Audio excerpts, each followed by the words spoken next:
এই যে গ্রামের মানুষে এত সুন্দর মন্দিরটা বানিয়েছেন, মায়ের মন্দির, এটা তো একার কারো টাকায় হয়নি, সবার টাকা নিয়ে ভিক্ষা করে করে এক জায়গায় করে হয়েছে। আচ্ছা বলুন, যে মন্দির আপনারা সবাই মিলে তৈরি করলেন সেই মন্দিরের দাম নিশ্চয়ই বেশি, কিন্তু দেহ মন্দিরের থেকে বেশি তো কোনো মতেই নয়, কারণ এ মন্দিরে ভগবান আগে এসেছে। কে? যা আছে ব্রহ্মাণ্ডে তা আছে দেহ ভাণ্ডে। তাই যদি হয় তাহলে তোমরা গ্রামের মানুষ যে মন্দিরটা পয়সা খরচ করে বানিয়েছো, সেই মন্দিরে প্রত্যেক দিন সন্ধ্যেবেলা করে কি জ্বালাও?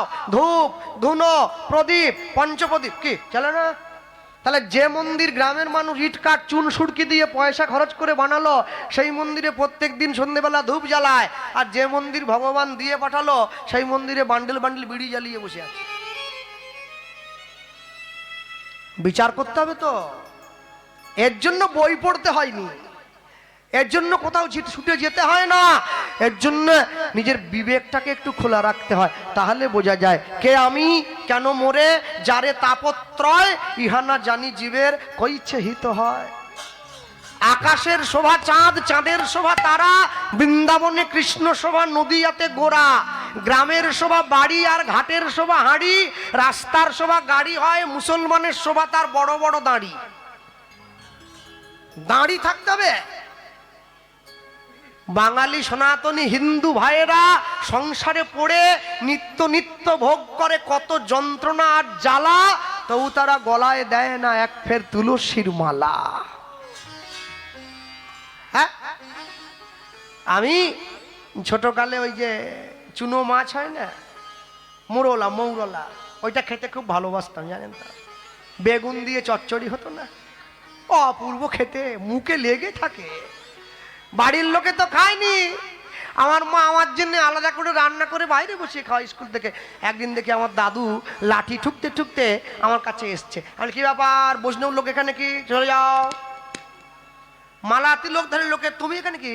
বলে তোর সঙ্গে কথা বল, আমি খেয়ে দিয়ে যাই। না না, না বললে কথাটা অপূর্ণ থেকে যাবে, একটু বলে দিয়ে চলে যাবো। আচ্ছা বলো। আমাকে বলছে কি খাচ্ছিস? আমি তুমি তো এর রসে বঞ্চিত, তুমি কি জানো? তুমি ওই থোড় শুক্তো কাঁচকলা মোচা নিরামিষ খাচ্ছে, শুধু ঘাস পাতা দেখে যা, বেগুন দিয়ে ক্যালসিয়াম হবে। আমার দাদু বলছে তোকে একটা কথা বলবো। আমি কি? বলে এই কৃষ্ণ, এই গরু মরে গেলে কোথা ফেলে রে? শালা গরু মরার কথা এখানে তুলে আনছে কি জন্যে?